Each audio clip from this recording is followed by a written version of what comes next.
Sylvester Kuyu sayang, ya kan? Tolong rayu Pak Jokowi, tunjukkan ijazah aslinya. Oke, kalau gitu. Menurut saya orang besar apa-apa tuh akan hilang. Emang kamu siapa sih? Saya orang muangkal setengah mati loh, kok nggak habis-habisnya gitu loh. Apa sih maksud tujuanmu sebenarnya gitu loh? Saya berbicara di sini ya, tidak punya tendensi apa-apa, tapi berbicara khusus masalah ijazah saya di sini ya. Lama-lama nanti kalau ada nanti dukun di Gunung Sindur, kau datengin nanti. Supaya minta petuah atau minta apa namanya?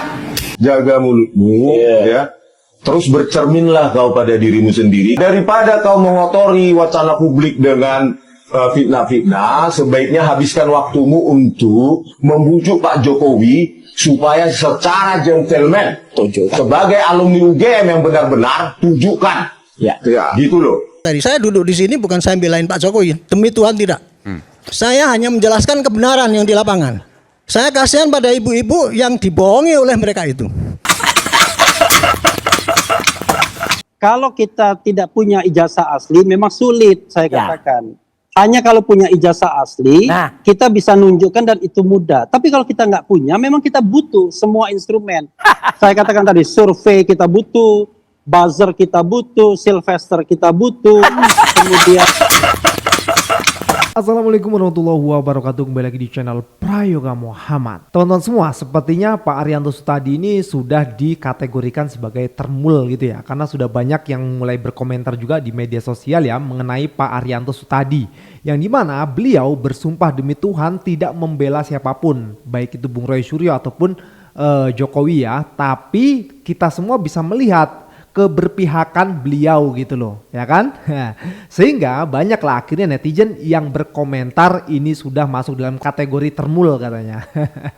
Dan juga teman-teman semua, ini ada keanehan lagi ya dan tendensius tanggapan Irjen Pol Riki soal Roy Suryo CS minta ajukan gelar perkara khusus. Nah, jadi beliau ini sangat tendensius sekali mengomentari Bung Roy Suryo CS ya, sampai-sampai mengatakan suruh ngedukun saja di Gunung Sindur katanya. Beliau mengatakan tidak ingin tendensius, tapi dalam video ini terlihat sekali tendensiusnya gitu loh. Masa iya sih seorang Irjen Pol loh, tapi ngomongnya seperti itu sampai ngatain nanti kalau ada apa dukun dari Gunung Sindur juga inilah segala macam itulah, kan aneh gitu loh. Sementara Bung Roy Suryo dan kawan-kawan ini kan jelas ya ada kajian ilmiahnya yang bisa dipresentasikan gitu loh. Walaupun seringkali dibantah dengan kata-kata yang mengatakan yang diteliti itu bukan ijazah asli. Pertanyaannya, emang pernah diperlihatkan ijazah asli? Kan gitu. Lalu Bareskrim kemarin menampilkan fotokopi itu kan katanya asli toh. Walaupun fotokopi itu bisa loh diteliti. Nah, sebenarnya udah terbantahkan juga dari sini ya. Tapi ya sudahlah. Perdebatan tetap tidak bisa dihindari dan akan terjadi sampai nanti Pak Jokowi benar-benar mengeluarkan ijazahnya dan bisa diteliti gitu. Cuma pertanyaannya sekarang, siapa yang berpihak dan siapa yang netral? Itu aja sebenarnya. Kita lihat videonya. Bahwasannya mereka minta penyidik untuk mesita ijazah asli dari Pak Jokowi. Nanti kalau ke Amnesty Internasional ya ngatur-ngatur penyidik. Kalau lari ke luar negeri aja, baru kau bisa maksa orang. Tapi di Kepolisian Republik Indonesia tidak punya hak kamu untuk memaksa, untuk meminta polisi untuk melakukan tindakan itu. Rahasia-rahasia penyidikan tentang apa yang sudah dilakukan itu, apakah sudah disita atau tidak, emang harus dipublikasikan pada dirimu. Itu kan semua tertuang di dalam pemeriksaan dan arsip-arsip daripada penyidik. Tidak semua harus dipublikasikan. Emang kamu harus disampaikan, mana sita saja, pokoknya supaya barang bukti. Emang kamu siapa sih? Saya orang muangkal setengah mati loh, kok nggak habis-habisnya gitu loh. Apa sih maksud tujuanmu sebenarnya gitu loh? Saya berbicara di sini ya, tidak punya tendensi apa-apa, tapi berbicara khusus masalah ijazah saya di sini ya. Saya luruskan kalau A saya bilang A, B, B, tapi sesuai dengan produk hukum. Jangan permainkan hukum lah untuk kepentingan-kepentinganmu dengan segala macam cara mendatangi orang lain, datangi. Lama-lama nanti kalau ada nanti dukun di Gunung Sindur, kau datengin nanti supaya minta petuah atau minta apa namanya, minta petunjuk apa yang harus kau lakukan. Nggak dapat, kau tahu bisa kau nanti kau ke NTT sana minta gunung yang berapi itu. Siapa tahu nanti erupsinya tuh datang berikan wangsit kepada dirimu gitu loh. Saya ngomong udah mangkal banget loh. Kok itu lagi gitu loh. Sudahlah, kalian terlepas segala kekurangan beliau sebagai mantan presiden ke-7, kamu nggak pernah menerima jasa-jasa beliau, ya. Pernah saya ada sampaikan, saya ini udah kenyang di daerah konflik, saya kenyang, saya bertugas di mana-mana sudah kenyang, daerah timur udah kenyang, tapi dibanding dengan beliau, ya, nggak ada apa-apanya saya ini, ya. Beliau sudah mempunyai wacana secara global untuk membesarkan Indonesia. Tolonglah dilihat juga di situ, apa kalian nggak malu gitu loh? Dengan kau menjelek-jelekkan presiden atau mantan presidenmu tuh di dunia internasional, kalian mempermalukan Indonesia. Bismillah, komisaris. Ya, enggak teman-teman semua ya itu ya. Jadi pada intinya nggak ada yang bisa kita ambil juga di sini gitu loh. Beliau mengatakan tidak tendensius ya, tapi ya nyatanya tendensius juga gitu. Jadi tidak ada bedanya dengan Pak Arianto Sutadi yang kemarin mengatakan bahwasanya demi Tuhan saya tidak membela siapapun gitu ya, termasuk Jokowi gitu. Tapi pada kenyataannya kita lihat. Beda gitu ya. Ya. Tapi udah dibantah dengan itu. Disitulah saya yakin bahwa ternyata disinilah letaknya rakyat itu tersesatkan dengan penerangan-penerangan daripada mereka itu yang menuduh ini. Saya harus ngomong ini pada masyarakat ya. Lupa saya tadi. Saya duduk di sini bukan saya belain Pak Jokowi. Demi Tuhan tidak. Saya hanya menjelaskan kebenaran yang di lapangan. Saya kasihan pada ibu-ibu yang dibohongi oleh mereka itu. Oke. Itu. Tuduhan serius ini. Fitnah itu Pak. Fitnah ini. Anda menuduh. Fitnah ini. Saya nggak mau dipotong. Fitnah ini. Anda menuduh. Fitnah ini. Saya nggak mau dipotong ya. Loh, nggak mau dipotong, tapi kalau Saya tidak mau dipotong. ngawur gitu ya nggak boleh. Saya tidak mau dipotong. Anda nggak boleh ngomong ngawur gitu. Coba bayangkan ada seorang yang meneliti, mengkaji dan bisa dibuka dimanapun, kapanpun, siapapun malah dikatain bohong coba. Kayak gitu dia mau fitnah nggak mau. Yang terakhir lagi beliau mengatakan keledai terhadap Bung Rismon Sianipar. Ini bagaimana lo kayak gini nih? Dilihat masyarakat lo ini. Apa itu benar-benar tidak sopan ya? Yang katanya seseorang yang mendapatkan dulu adalah lulusan terbaik dari Akademi Kepolisian ya gitu. Katanya mendapatkan lulusan terbaik. Tapi ternyata kan kita tahu rekam jejaknya ya. Dia tidak jujur, bohong dalam LHKPN sehingga dia tidak lolos KPK. Kemarin mengucapkan kata-kata yang sangat tidak sopan kepada rekan saya, Pak Rismon Sianipar. Saya mendengar Bang Rismon akan memprosesnya karena itu tidak sopan sama sekali seseorang dikatakan keledai. Ya gitu. Saya mendengar sendiri perkataan itu. Semua juga mendengar. Saksinya banyak di studio Ainis. Jadi sangat tidak pantas yang katanya seseorang yang bergelar Adi Makayaksa katanya. Ya, tapi ternyata ucapannya sangat buruk dan selama ini di TV itu sangat-sangat tidak sopan. Selalu mengatakan si Rismon, si Roy, ya gitu.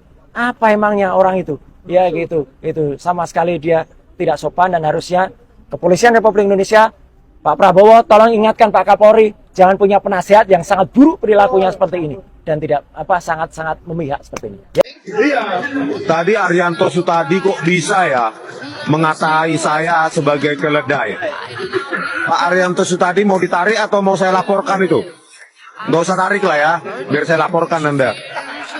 Mengatai saya keledai. Kalau kalah berdebat jangan begitu dong, sudah tua lagi.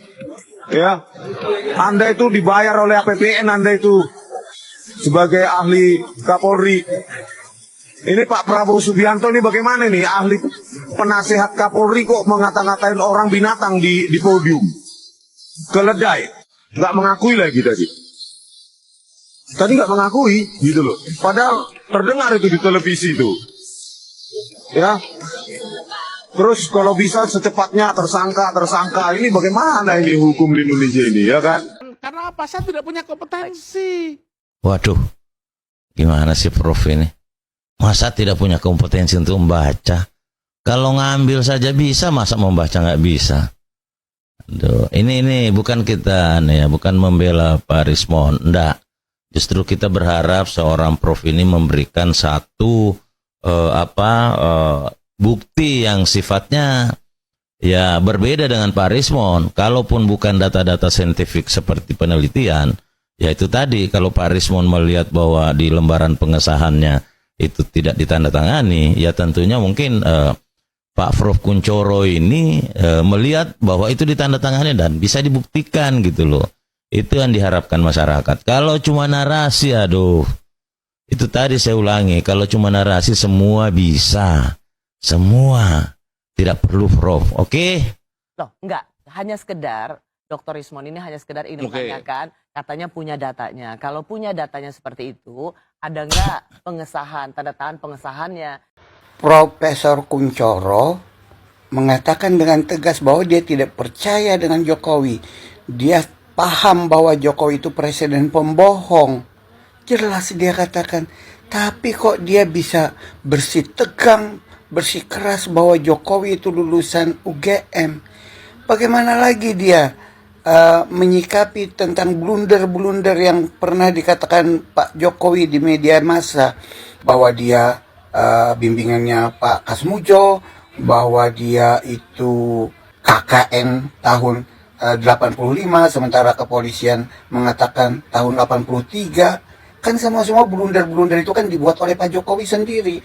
Lalu bagaimana lagi Pak Prof menyikapi bahwa data pribadi termasuk ijazah atau fotokopi ijazah legalisir Pak Jokowi dari pencalonannya wali kota, pencalonannya gubernur, sampai pencalonannya sebagai presiden di KPU, kata media massa itu tidak ada lagi. Kata Pak Profesor Rias Rasyid di dalam podcastnya mengatakan bahwa data itu sudah tidak ada lagi di KPU. Bagaimana jadinya kita bernegara? Ini menyangkut legitimasi, menyangkut pelanggaran penyampaian data pribadi yang dipergunakan untuk mencalonkan diri sebagai seorang pemimpin di negeri ini. Ya itu kan perlu diluruskan. Nah, Bapak sebagai pentolan orang penting di UGM, harusnya Bapak berpikiran jernih. Jangan emosian. Nah, ini ada juga momen ya di mana Bung Roy Suryo berdebat dengan Bung Sylvester, dan juga di situ ada Bung Refli Harun yang membuat Sylvester malu sendiri. Kita lihat. Itu kan Pak Fadila ya mengatakan bahwa ijazah palsu dan juga pemaksulan ini satu paket. Ini Pak Fadila yang bicara. Dan memang benar bahwa ini ada yang kemudian mengorkestrasi di balik ini semuanya. Pasti nggak mungkin tidak. Siapa sih Bang sebenarnya ini yang bertanya-tanya? Ya itu orang besar itu. Jadi ini isu-isu ini semua, ada agendanya ya? Langkah-langkahnya ini memang dilakukan oleh orang-orang yang dari lama. Oke, benar begitu Bang Refli? Orang-orang lama katanya. Soal Rizal Fadila ya. Saya khawatir jangan-jangan orang besarnya itu Rizal Fadila gitu. Ini jadi saling tuding. Orang yang kalau datang ke sini naik travel bolak-balik Jakarta Bandung ya kan. Dengan kemampuan fisik yang ya tidak segar-segar aman sesungguhnya. Jadi kalau misalnya ada pendapat satu orang, itu kan tidak berarti mewakili semuanya. Tetapi justru saya malah pengen mendapatkan orang besar itu. Jadi kalau misalnya Pak Jokowi mengatakan ada orang besar dan ditanya bilang, siapa Pak orangnya? Kalian semua tahulah. Berarti itu kan common knowledge, pengetahuan umum. Tetapi begitu kita berdebat mengenai orang besar itu saling tuding, apakah SBY, apakah Rizal Fadila, apakah siapa, kita jadi bingung sendiri. Yang dikatakan sebagai Anda tahu sendirilah, itu siapa? Gitu kan satu. Jadi siapa sih Bang sebenarnya Bang Sylvester ini bisa di-clear nggak? Ini Mbak, mungkin yang paling bijak adalah yang bicara mengatakan orang besar itu siapa? Jokowi kan? Tanya ke Jokowi, Jokowi bisa nggak nunjuk orang besar itu siapa? Kalau dia nggak bisa nunjuk orang besar itu siapa, dia memecah belah bangsa.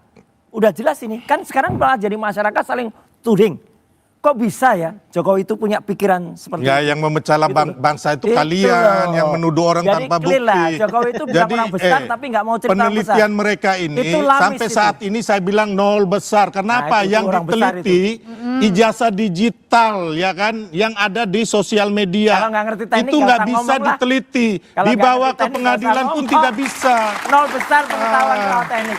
Jadi gini aja, kita minta Joko Widodo menunjukkan orang besarnya. Kalau enggak nanti saling tuding. Jadi banyak di PR Pak Jokowi menunjukkan ijazah asli, menunjukkan siapa yang dimaksud. Berarti banyak banget tuh tugasnya Pak Jokowi. Satu lagi yang menarik, saya baca ya nih Pak Syarif, tolong dikoreksi. Ada kader dari Demokrat, ya Yan Harahap, malah mengatakan bagus menurut saya, daripada Jokowi melakukan insinuasi, ya menuding-nuding gini, tunjukkan saja ijazah asli. Nah itu cerdas itu, gitu.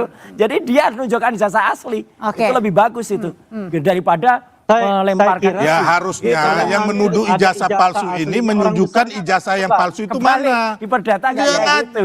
Jadi Anda yang mendalilkan, Anda yang membuktikan, itu udah berlaku umum gitu loh. Harus membuktikan. Aduh, gimana? kita. Sekarang buang badan ke jaksa. Kalau kita tidak punya ijazah asli, memang sulit saya katakan. Hanya kalau punya ijazah asli, kita bisa nunjukkan dan itu mudah. Tapi kalau kita nggak punya, memang kita butuh semua instrumen.